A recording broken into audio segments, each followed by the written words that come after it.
Chapter 3. The Harsh First Winter. A cannon shot cracked like a whip through the frosty air. The Mayflower had come to rest. It was November now, 1620, and most of the men were ashore. There would be no more sailing for them until the spring. But while they unloaded the ship, two men stayed behind.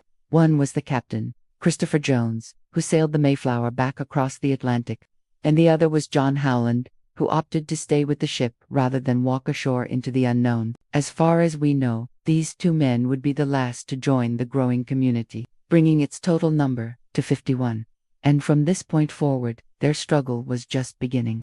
To make matters worse, there would be no celebration of Christmas either.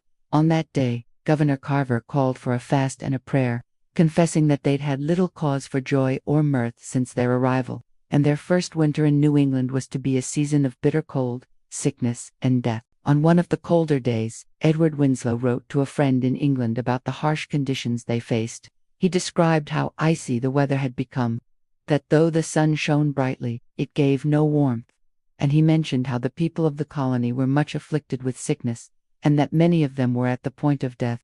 By December, the colony had been struck by what we would call the flu, although in those days it was known simply as a fever, and some have speculated that it may have been bubonic plague. Whatever the case, it caused high fevers, extreme weakness, and aching limbs, and it claimed many victims. Over the course of the winter, at least 20 of the 51 colonists died, including John Howland, who'd elected to stay behind with the ship.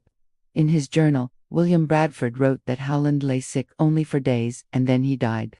Later, he would write about another death, that of a man named James Rowe, whose wife had died in childbirth, and who, after burying her, was seized with an intense fever and died the same day. Even Bradford himself would fall grievously ill, and his wife Dorothy would nurse him back to health. Of her, Bradford would say that she tended upon me day and night, most patiently and carefully till I was well. These things being done with a strong hand and cheerful countenance, did much encourage me and others that were sometimes ready to give up hope. But these deaths were not the only hardships that the colonists endured that winter.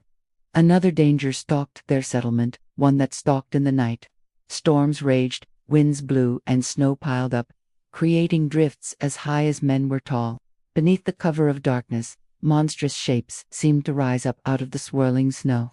The colonists had been warned about such dangers by the Native Americans they'd encountered before the winter set in, and they knew that they must guard against the winter's tooth, as one man put it. So every evening, after the last rays of sun had faded away and the howling winds had begun to moan, sentries would take their places, armed with nothing more than sharp stakes and their own courage, to stand against the cold and whatever else might come. By January, the temperatures had fallen to below zero. Frostbite and gangrenous wounds became common, and one man, Richard Warren, cut off his own dead fingers. Perhaps the hardest thing for the survivors to bear was the relentless monotony of the days. Each one was filled with the same bleakness, the endless flurry of snow, the piercing wind, the gloom that fell at 3 o'clock in the afternoon. They observed Christmas, of course, and Christmas only reminded them of what they'd lost.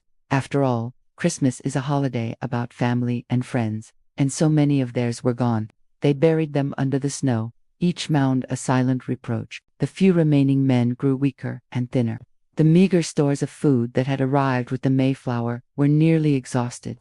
By late January, they were reduced to eating fish, shellfish, and the meager produce they could grow indoors in their garden beds. The threat of starvation loomed constantly before them. One morning, Edward Winslow awoke and felt too weak to get out of bed. In his journal, he wrote of the sorry pass he was in. He said, "Neither could I nor any of our company expect much remedy at our hands, for we had little or no store left, but a can of small beer, a little oil, some bread, a little meal, and a bit of cheese. No flesh nor fowl, nor any store of good worth a rush, nor yet any hopes of relief, for no ship could come at that season." Still, life went on. The temperature climbed above freezing occasionally, and the colonists used those times to venture outside and chop wood and tend to their gardens, and always they watched the skies for a sign of the return of the Mayflower. Their fate depended on it. Finally, on February, after 4 long months, a faint speck appeared on the horizon. At first, they thought it might be a whale. Then they saw that it was a boat.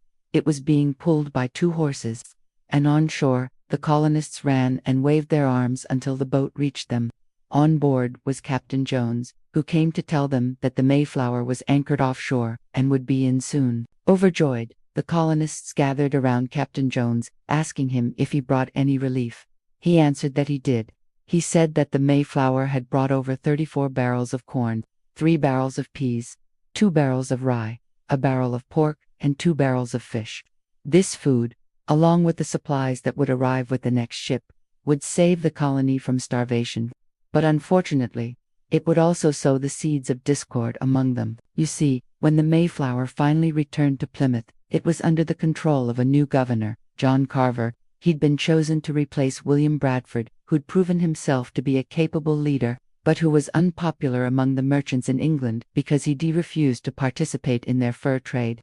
Carver, on the other hand, was eager to work with the merchants, and so, once he took charge of the colony, he ordered the hunters to kill as many deer as possible and to preserve their meat and hides. The merchants wanted the hides for their fur, of course, and the venison could be sold for profit. And this order was music to the ears of those colonists, who'd gotten rich trapping animals and selling their pelts. But the others, like William Bradford, opposed the order. They pointed out that the colony's first priority should be to build up a food supply. They didn't want to end up in a situation where they needed to sell their food to stay alive. Still, the split in the colony deepened and resentment grew.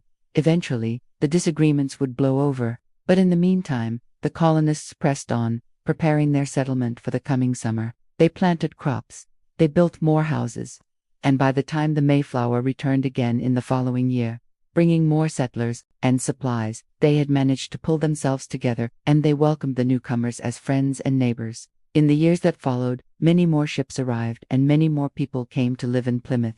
Among them were a group of 15 young men, who'd been specifically sent to assist the colony in building more houses and other structures. Among them was a young man named John Alden, who would play an important part in the story. But that's a story for another time. I hope you enjoyed this episode. If you did, please consider subscribing. Also, if you'd like to learn more about the Mayflower, I've included links to my sources in the description below. Until next time, remember, stay curious,